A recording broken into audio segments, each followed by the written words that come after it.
Assalamualaikum warahmatullahi wabarakatuh. Saya Faizal Ahmad Dahlan, mahasiswa Universitas Pelita Bangsa. Di sini saya akan menjelaskan implementasi proses pre-processing menggunakan Python untuk memenuhi tugas UTS mata kuliah Natural Language Processing. Jadi yang pertama, pre-processing itu adalah tahap awal dalam natural language processing yang bertujuan membersihkan dan menyiapkan teks agar mudah dianalisis. Nah, tahapannya yaitu ada scaffolding, tokenizing, stop for removal, dan stemming.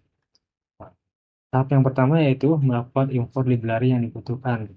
Yang pertama ada import array. Import array ini untuk menghapus karakter non huruf.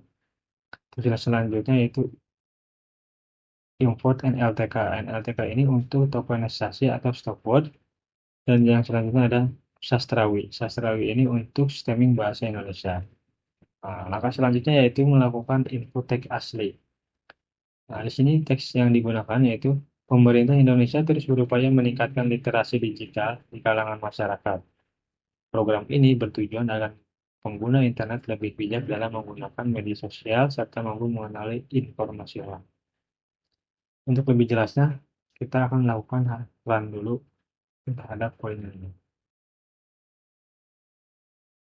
Nah, dari hasil run ini di sini terdapat teks asli dan teks yang setelah ditetapkan pre-processing.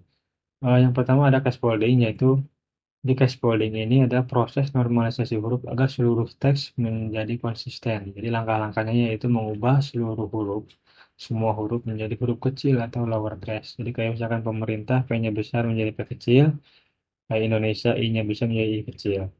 Nah, langkah selanjutnya yaitu menghapus angka, tanda baca, dan simbol non huruf kayak titik dan lain sebagainya itu dihapus. Nah, terus dan menyeragamkan kata nantinya ya. Ini di scaffolding. Untuk selanjutnya yaitu di tokenizing. Jadi tokenizing ini yaitu proses memecah teks menjadi potongan kata atau token. Jadi yang tadinya berupa kalimat dipotong menjadi perkata. Nah, ini agar nantinya mudah untuk dilakukan pemrosesan. Untuk yang selanjutnya yaitu stop word removal. Jadi stop word removal yaitu adalah proses menghapus kata umum yang tidak memiliki makna penting. Misalkan kata di, terus teh yang, dan lain sebagainya.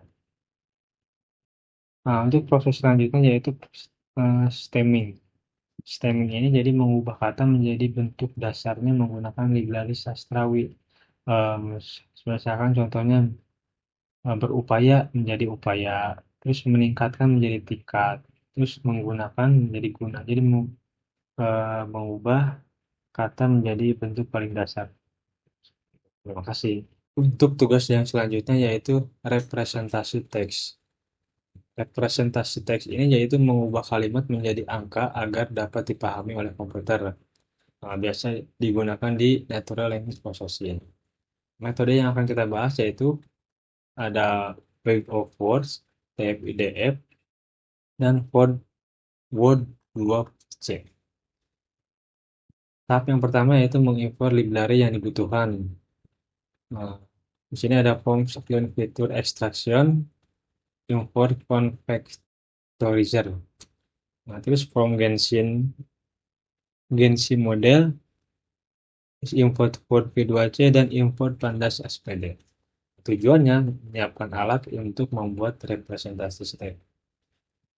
Untuk tahap selanjutnya yaitu menyiapkan dokumen. Jadi di sini saya sudah mempunyai 3 dokumen. Dokumen ini diambil dari pre-processing yang tugas sebelumnya. Dokumen pertama yaitu pemerintah Indonesia, terus upaya tingkat literasi digital masyarakat. Dokumen 2, program literasi digital bantu masyarakat kenal informasi hoax. Dokumen 3 yaitu internet media sosial perlu digunakan bijak untuk menghindari hoax. Jadi untuk lebih jelasnya kita akan melakukan run codingan ini.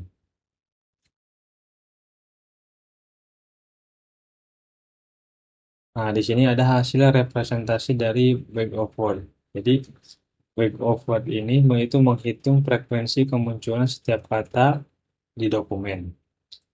Jadi setiap kata itu menjadi kolom, dokumen menjadi baris. Jadi kelebihannya itu yaitu sederhana dan cepat.